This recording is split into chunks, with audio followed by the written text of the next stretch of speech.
Hello and welcome to my conversation with Priya. I'm your host Priya Mishra, and today is a very close friend, Nicholas Ashton, is a telecommunication renewable energy strategist who comes in this business 15 years ago. At the age of 27, he started his many businesses and he continues being in the business throughout his life. As a tactician for RFUSION, a UK-based firm, he has played a significant role in facilitating innovation and implementation, several energy saving options, and also leading many energy programs. Is a big fan of actually saving this planet Earth with the renewable energy, and he says it is the future. And we all agree, using these kind of energy, we can save the green emission, the CO2 emission. There are many options which we have been exploring, how renewable energy can change the human life and the longevity of this planet. He has spread many energy saving strategy which starts of the art equipment and technology, and that have been thoroughly tested and verified in the global market. As a human being, as I know, he is a very kind hearted man. He has been helping a lot of NGOs, and he said we don't need to spread the word, we just need to do our good things. So help me to welcome, this is a very amazing human being, very cheeky and funny. I am sure this is going to be a very interesting communication. So help me to welcome Nicholas Ashton. Hello, Austin. Thank you for joining me today. Thanks for accepting my request and being with me in this conversation. How are you? I'm doing well. It's just that every single day you plan, you do your notes, you know what you're going to go through, and then the phone rings. It's ever changing, but doing great, loving life, very much enjoying. Great. So this show is welcome to this conversation with Priya. So it is gonna be very conversational, and I'm gonna bring back your many memories. And Uh-oh. through your memories, I wanna walk through my audience to understand how was your journey and how you end up in this high tech business. Well, I didn't start there. I started in law enforcement, but let's go back to even to that. I went to boarding school, and I think I started my first business in boarding school in a sense. In Britain, we used to have what at the end of the day we'd have a what they call a tuck shop, which sells confectionery and all that good stuff, and that used to be open for a half an hour, which wasn't long enough for everybody. So I opened up the illicit tuck shop and sold everything. I was higher priced. And of course, the great thing was I had to have inventory. And I got a deal with the local wholesaler that would deliver product to me, but nobody knew where that product was delivered to. It was only me. It was very well hidden. And the coolest thing, well, I was crafty. And the coolest thing was when I left boarding school, I sold the business, which is so I know. But law enforcement is where I started, public service, and that taught me tremendously about life and rules and regulations. Unfortunately, I got injured, and I went into basic private practice. And went into several businesses. One all have been successful. We've all had failures, but as you know, people never want to talk about their failures. But the biggest claim to fame, if you like, in my days was a guy called Gary Blake, and I invented bomb blast window film, which went on the inside of glass. And in the event of an explosion, the glass stayed put and didn't shatter or shards come through and kill and maim people. And that was a great step, which allowed me to then get into computers way back in 1976, 1977, where there was no such thing as a laptop. There was no such thing really as a desktop. And we were the first. We invented a machine called an Oriole 2000, which did exceedingly well. And it made me enjoy what I was doing, but I still kept my hand in with counterterrorism, which is what I was doing in law enforcement. And I've maintained technology and my life, if you like, understanding counterterrorism and the problems of the world. And both those situations have allowed me to mingle those together, because today we can't be secure unless we're using technology. That's how we got going. Right. So in your technology, I mean, look at today. Like we are is saved, in this whole pandemic situation, and because of technology, we feel like we are still connected. Look at us. Who would have been imagined that we are doing this common conversation almost every day, Mhm. on a different aspect, but we almost every day we are doing a conversation on a different topic, and understanding how the global village, the Gandhi's concept, global village concept, we are Yep. literally living it, just because thanks to this technology era like we are living in, right? So it's not impacting many people's life. Well, the great thing is that if you look at some of the folks, uh, they always say, "Oh, I can't work this new phone. I'll get my grandson or my granddaughter to work it." Really, it is simple. You just got to read the book. The Yeah. trouble with all men is that we always start on page 43. Okay, we don't read the first part. But with technology, I mean, we were using satellite communications for conversation with clients, 15, 20 years ago. Right. We were using stuff, but it was expensive. And in many cases, because I was dealing in government or with governments, we had to have secure lines. Mm. The great thing was with Zoom, and look what, in a sense, look what COVID Yeah. has brought to us. I Yeah. mean, there's that's a benefit Yeah. that we've started to do, and people now working from home. If 5 years ago somebody had said to you, "What a great idea if we could work from home," you go, "No, Mm. oh no, I can't trust my people to work from home." Yes. Well, we were forced into it, and there's so much more technology come out because of COVID. Even in our companies, both Ian and I wouldn't have done certain things if we'd not been stuck in these four grey walls. Him Mm. in London, me here, and Derek and all the rest of the team that we get together. Mm. But if we hadn't had COVID, we wouldn't be doing and succeeding in what we do. Amazing. And this has been changed the whole perspective. I remember when I was trying to get some appointment, and they were always asking me to come and visit for my business. They were always asking, "Oh, can you come and visit?" I don't know. It's not easy to talk on, it's not the same. So, and now I'm running whole entire business, even my consulting services based on this technology. So it's been a tremendous journey for all of us. The acceptance is there. I have been doing this whole conferencing thing for many, I mean, nearly 20 years I have used it, but now others are also embracing, which is actually making more life easier. Me and you has that expectations, and we are very happy about it that we used it. Having said that, I know that you have been in high tech industry for many years, and that high tech industry is like your facial recognition, your, you are in renewable energy, how it is gonna change overall people's life, and how this is gonna helpful for the human race in itself. Well, it's kind of funny that you say, because my brain went. I'm listening to you. Don't get me wrong, but suddenly my brain went back to something about technology. In 1976, I used to carry with me at all times an Olivetti portable typewriter, and I carried paper and carbon paper because I would write furiously back then.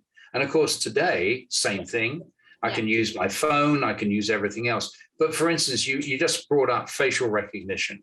We have been doing facial recognition for 23 years. Right. Dr. Sadi, who's very much involved with us, and we love him to death. He actually lives in Melbourne now. He's Turkish. The man is ingenious, and with Ian and I, we come up with some great conversations of changing things. Now, facial recognition has got a dirty name because everybody thinks that you're recording everybody that's out there. No, we're not. When we talk facial recognition, it is utilized, and I'll give an example if I may. Yeah. 22 Bishopsgate is the 62-story building in London, one of our clients. Everything in that building is done with the face. Wow. When you arrive and walk in and you're an employee and you've Yeah. got the speed gates, as you walk in, speed gate goes up, it recognizes you. Right. You walk to the elevator, it knows what floor you need. And then you go for lunch, you pay with your face. Wow. The conference room, you go to the conference room 5 minutes ahead of time, doors locked. That 5 minutes, it recognizes you, in you go. Now you've got your conference room. Yeah. And one other that we love is the parking lot. That is, if you drive in, and many people do and many people don't, it recognizes your car number plate with the camera and you, that's your face, and allows you to go in. Yeah. Now somebody steals your car or attempts to, the license plate works, the face doesn't. So you will not be able to drive out. Security is informed straight away. That's facial recognition, but we call that access control, but it's using the face. It's a digital image that it's comparing with. Now, in what we call criminality referencing, what we're doing there is the law enforcement have got a photograph, a digital photograph of that person. Right. And if there is a match, and when we talk about a match, we set our trigger point at about 80%. There is an 80% match. Yeah. Now, that doesn't mean that is the person. That is, there has been a match of 80%, and it now needs further investigation. Facial recognition has never, ever found anybody guilty or sent anybody to prison because it can't do that.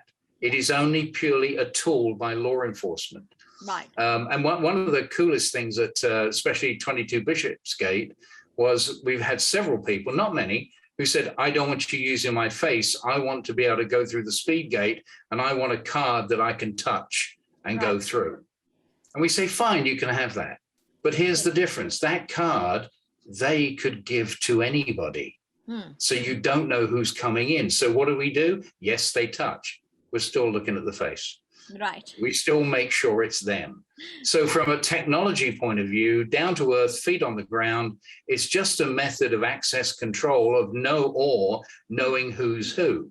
And we've come a long, long way, even in the last 2 or 3 years, because we now can do any of this on any single camera at all.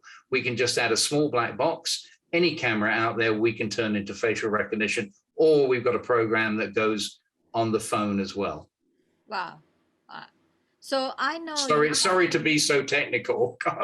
No, that's good. But it is, see, everything I believe has the good and devil part of it, right? And if it would have been not, there are a lot of ancient technology is still being used on a different purposes, right? So people find if somebody has that criminal mindset, they will find their ways anyway. Right, but there are good side, and if it is giving you more good than devil, then how you're gonna make your choices of life, and that's the choices you have to make, the risk you have to take. Then only we can evolve. That's my personal perception, Yes. But, yeah. It's no, sorry. I, if I may, I want to go one stage further and blow everybody's mind as well, because we're talking cameras. We do a thing called cognitive observation. Right. Now, cognitive observation is what's in front of the camera. So if you can see it, we can sense it. That is, we can program to sense it. If it be somebody climbing over a fence, we know, or around there that shouldn't be there, we are able to see night or day, whether it's a dog, a cat, a rat, or a person. We know that, and it's in real time. Right. On a highway, we were asked by the Department of Transportation in Iowa, can you recognize a car going the wrong way on a freeway because a drunk driver gets on wrong and drives towards traffic, very dangerous? Of course we can, and we prove that point. But cognitive observation also has some major positives that, for instance, you're at the supermarket and we've all stood in that line where there's only 2 places open and there's a line of 10 people. Well, the camera says, whoop, you only want to have 5 people waiting. So immediately it recognizes the line and then lets management know they need to open another cash register. Wow. That's simple stuff. That's just simple stuff. We can tell if somebody's smiling, if they're happy.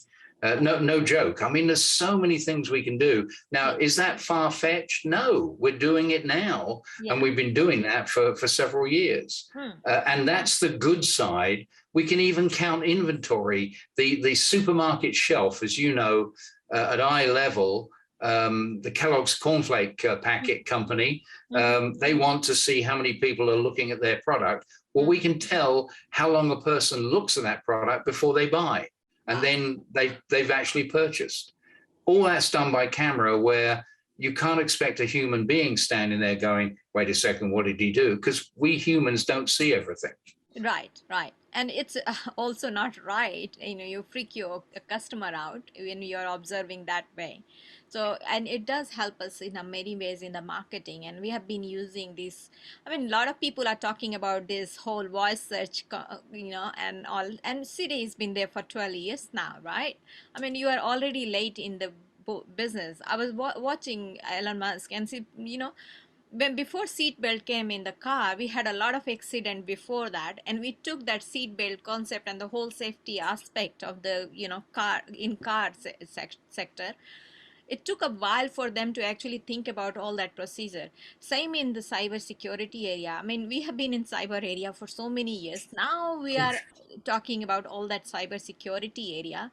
I mean, we should think about little bit proactiveness in that sense. If I may, you agree on that? No, it's like the hackers that are out there and all. You've got a system. We designed 5 or 6 years ago a system called the Honeypot, and basically, if a hacker comes in, all hackers have a methodology of going into a system and looking. Yeah. And what the software does is it sees the person is doing that, and what they do, and this is the greatest thing, is you take them out of the main site and you put them into a dummy site, which is the Honeypot. And what you're doing now is you're observing where they're coming from, what they're doing, what their IP addresses are, and everything else. So you're gleaning and garnering all of that information. Now, we were doing that 5, 6, 7 years ago. Right. And one gentleman that we worked with, Bas, phenomenal guy, logic thinking. And this is, again, down-to-earth people. We used to discuss things and we wouldn't take a long time over it. And that's the difference with corporations today. Corporations are too big and they don't look at it logically. They're always looking for the fault and not going the solution. And the solution is always a logical move. Yeah. And that's what we love to do. But today in cybersecurity, the biggest problem with cybersecurity is all of us. Human beings. We get that email and we know we shouldn't open it. Let's take a peek. Yeah. And the one thing that happened over here about 3 Christmases ago was Target, which is one of our big stores here, was hacked. Now, Target was hacked, and people maybe not know how they hacked it. They weren't even professional hackers. Right. What happened is the air conditioning company that had the contract for all of Target across the country, somebody stole a laptop. And in that laptop was the link to Target with all the passwords in it. And they were able to go inside. Some bright kid said, okay, let's go look at this. And they went in and they went in once, saw what was there and left, took nothing. The next time they went in, they stole millions and millions of credit card and social security numbers. But the one thing that's never been reported was the other factor that was stolen. Right. They stole basically gift cards and the numbers of gift cards for millions and millions of dollars and made up their own gift cards that they then took back to Target and got goods and cash for. Wow. That was the biggest part of the deal. I mean, those are the things that go on. And these hackers are, one kid, 14 years of age, lived in Northern Ireland, and he completely hacked the government security systems in America. He went in and did lots of things. But you get the simple thing where a kid at school, and I know you've got a son that's interested in programming, beware. One young man went in and for $50, he changed all the scores of the exams for his buddies. Right. He went in and gave them a better mark. And that's as simple as it is. But cybersecurity is massive. And when we come down to ransomware, what you now have to do is all of your backups. You've got to have systems that never touch the internet. Right. You may back everything up and then it's got to be disconnected and kept somewhere. And that's the simplest way to do it. I mean, I have terabytes of information and all of my stuff and also our corporate stuff is backed up on a system that is not connected to the internet at all. So we've always got our files. Thank goodness. Yeah, thank God. So, I mean, measures and precautions you have to take. Yes. Conversationalist, our industrial era is gone. So, no, that hierarchical things are not gonna work. So, you have to be collaborative, adaptive, welcome to those information which is coming new. And these young kids are so talented. They just need to be pushing through the right direction. They need a right direction, and these young kids are gonna do a really miraculous job in the future, because they are our future. They are gonna build this whole society. So I can't wait to see what next generation is gonna bring, because the value they are bringing in the society, the talent they have, I mean, it blew me away sometimes when I hear these kind of only thing is that we need to give them a right direction. And I believe that education system has to adopt to give them the right direction. If the students with the different kind of a brain, I think they should have given the different kind of opportunity if their talent is on the different level. I'm not saying you should discriminate here and there, but if you will give one kind of a knowledge to all the crowd, all 100 students are not the same. And that's my belief. Well, you look at okay, go back into my days as a kid. I didn't know what the heck I wanted to do. Yeah. I had no earthly idea. My father was a photographer, a professional photographer, and I loved photography, and I learned a heck of a lot from him. And those are the days of he had a development studio, and did everything. And I saw some great photographs that he created that he won many awards for. And also he made a lot of money commercially. But I wasn't interested back then in going into photography. Right. And as a kid growing up, school-wise, I had no earthly idea at all. Right. Until maybe about the age of 12, 13, right. When we started the business in the boarding school, that I realized that business was there. And then the passion for public service, I don't know what triggered that. But if we look at kids today, with what's going on all over the world, especially the Western world, wow, the lessons that adults are teaching these kids are wrong, because they're going, if they can do it, we can do it. Mm-hmm. But then again, we've got to tell these young folks that if we look at technology, and that is the way of the future, they literally are one step away from their house garage. And many businesses have been set up and started in a garage. And if somebody's got a dream or an idea, go for it. Yeah. If you need to go to dad and mom and say, Mom, I've got this great idea, explain it to them, and then say, but I've got no money. Let's see how they can help, because parents need to do that instead of worrying about where the kid is. Programming your son, whether he stays with it or not, we don't know. But everybody's pushing programming, and this is going to be the next problem. Yeah. Look, we're going to have too many programmers. You know what I mean? Some of them are going to shine, some of them are not. Just like over in the United States here, we have too many lawyers. Well, for many different reasons, but the universities are pumping out too many. Yeah. In my day, everybody said, oh, you've got to be an accountant, or like we were talking earlier, we want you to be a doctor and what have you. There are many other aspects of technology. And one of the other main aspects also is using technology in marketing. I mean, there are so many different facets now of, I always say this, today it's easier to get to somebody, and there's one important thing. You have to give as many people as possible the opportunity to say no. If you don't ask them, you don't know. But you've got to get them to say no. And look at the problem we have today. And you've got clients, they may have the greatest story in the world or the greatest product in the world. They're too much on the engineering side. They don't understand the marketing side. Yeah. And there you come with another problem, is they don't know and they forget to ask for the order. Yeah. Now, how many of those do you want? When can we can deliver in 3 weeks? Is that soon enough for you? You've got to have those closing deals to make people think. And that to me is as important as the technology. But there are different ways now that we can utilize that technology. Yeah. Yeah, for sure. And I have noticed, like with my customer, I always ask them, whatever I just create a warning scenario that, it might not be for you, but I'm gonna tell you anyway. This is my observation in your industry. I go deep down, understand your industry.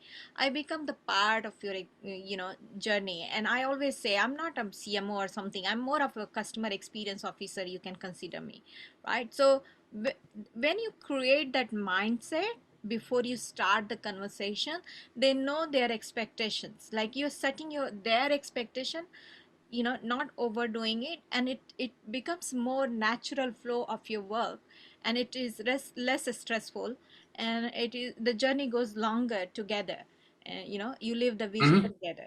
and Hmm. and And I think it is, don't walk behind me, hmm, don't walk in front of me, walk beside me, and let's work together. yes, I think is very, very important. yeah, It's like a lot of people, from a business point of view here, a lot of people believe that our fusion is high security technology, software, and all this good stuff. But we literally have for 18 years been involved in solar. hmm, Now, let's be perfectly honest, it's been in the background. We've been doing very well, but for 10 solid years, hmm, we were not allowed to market at all in the commercial world right, because we signed a contract with the US military yeah, to produce solar for them. And when we say produce solar, we've done things with solar that nobody else has done. I mean, we're the only company with a wraparound panel that can wow, actually yeah, go around a water tower or a silo or a grain bin or even the wind turbine. We can wrap around that. There's no one else that can do it. Our panel, compared with the Chinese panels, which weigh 40 pounds and made of glass, weigh only 13.5 pounds. They're right, only 3 millimeters thick. Nobody else has got that. hmm, But the problem is that a lot of these companies have given their life and soul to the Chinese to buy from the Chinese. And they're buying something that, unfortunately, you try and get a warranty hmm, back from a Chinese company, doesn't work. And a report out today, sales of solar in America is up 45%. right, yeah, Demand is phenomenal. Now comes the problem. All the other companies out there are having difficulty getting panels. hmm, hmm, We produce in America, yeah, and we got no problem. We are an American-made panel. right, Um, it's just educating the people on what we can do and how we can do it. hmm, We can do anything around the world. I just not. yeah, Give me your problem. Tell me what your problem is, because we are technology and power at the point of need. And so if you want to know, don't think that you can't do it, just ask. And if we can have that conversation, we'll tell you flat out if we can do it or right, not. And you and I have had that conversation on things. yeah, And that's the difference with us. Now, 25 years, 30 years ago, was I the same person that's sitting here right now? Absolutely not. hmm, I mean, I thought I knew it all, right? yeah, Okay. But, good, but, all but, we, but aren't yeah, we but all? Yeah, yeah, because we all did. But the coolest thing is you learn in life your experiences and the people that surround you. hmm, And bear in mind in life, the number 5 is very, very important because hmm, at any one time, you've only got 5 friends. right, And those people change, hmm, okay, depending on life. But you've got 5 friends. If you're lucky, some of us, and I say some of us, we have friends, yeah, we have yeah, acquaintances. yeah, But the important thing is 5 solid people that you can turn to. yeah, And that's in business too. Make sure you're not putting all your eggs in one basket, and you've got 5, at least good 5 companies that you're dealing with, because if you put all your eggs in one basket, you're in trouble. yeah.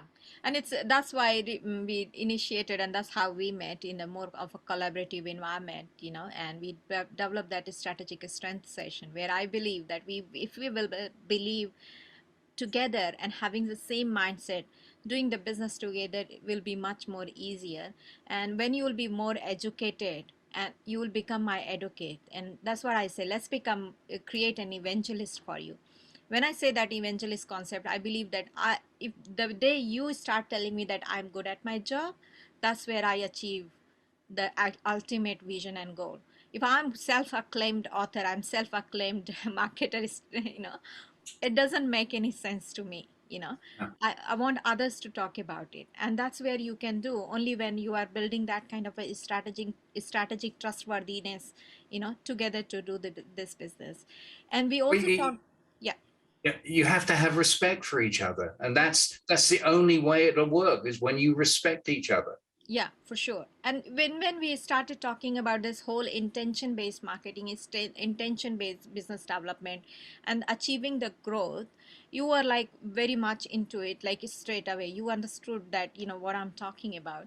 And we have been working on even other customers we have worked in. We build the intention, and when you are driving the traffic, if your audience is coming with the right intention to you, they will stay longer than actually you are bringing the wrong people in the wrong place, you know.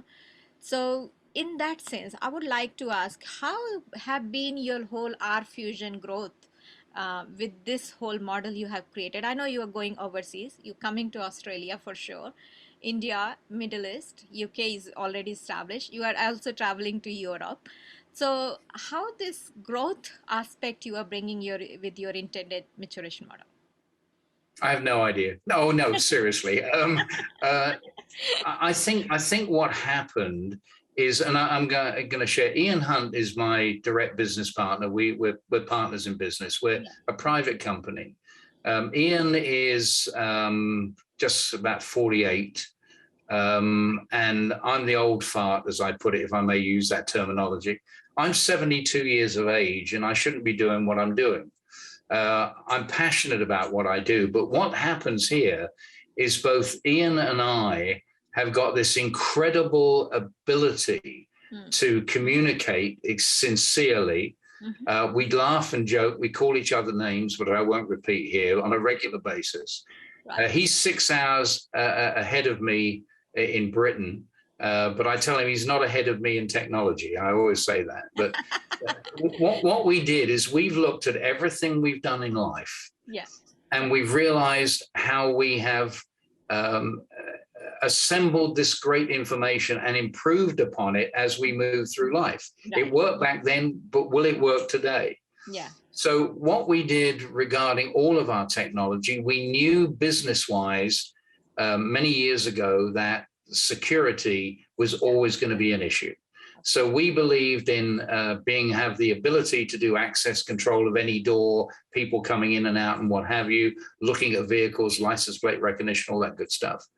But we also had to have a camera system that would work for us. So we had to know and have the knowledge of who we could work with. We don't personally produce cameras, but we have two major companies that we've worked with for 20 odd years that they know us and we know them. Okay. So we have this respect for each other that I was saying earlier. We understand each other and trust, and we can discuss. Yeah. And then when we looked at how we needed to change software-wise about what's going on in front of the camera is important. But then it comes back to one other that I've not even mentioned, is that in Europe for 8 years, we have been doing what we call rural internet and mobile phone. There are cities in Austria and Germany that are so remote they don't get cable TV, right? Because it's too expensive and their phone service is terrible. Yeah. So we've got a thing called RMesh.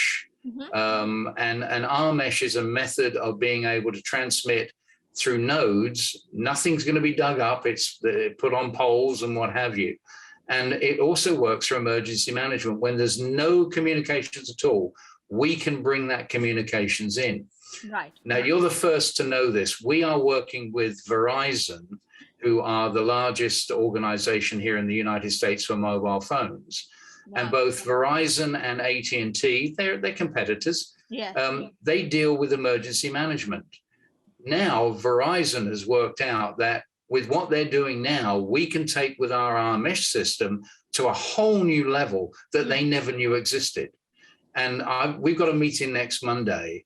And you talk about enthusiasm from their side and our side, it's going to be one heck of a good technical meeting and to go to the next step. So we're solving problems. So everything we do, we know we can solve a problem. That's our passion, is solving the problems. Right. So the solar, and again, through folks that I've met through yourself, and Ian, of course, we've done some great seminars and symposiums. We know, for instance, let's take India.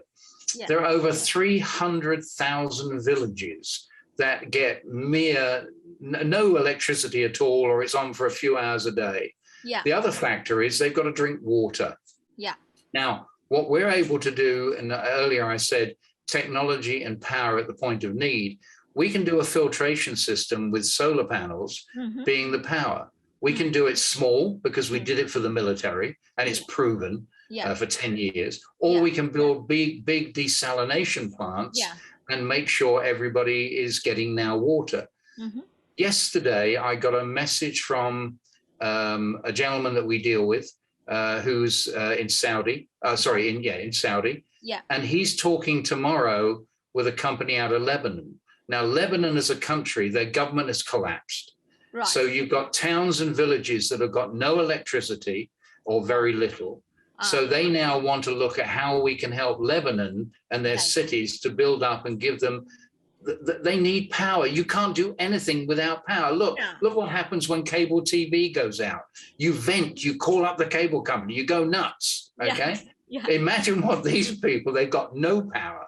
Now, I will say this, in India, somebody in a village, the way they live is a little different. They don't have microwaves, they don't have large refrigerators or freezers, and they love to cook outside, and they love to cook on the fire. And I tell you what, that food with that smoke is incredible. But so we know it's a different format, but believe you me, seeing a young lady, as we produced a video the other day, of cupping her hands in a stream and drinking, that water's not good. No. That's got impurities. And also you saw the kids pumping water.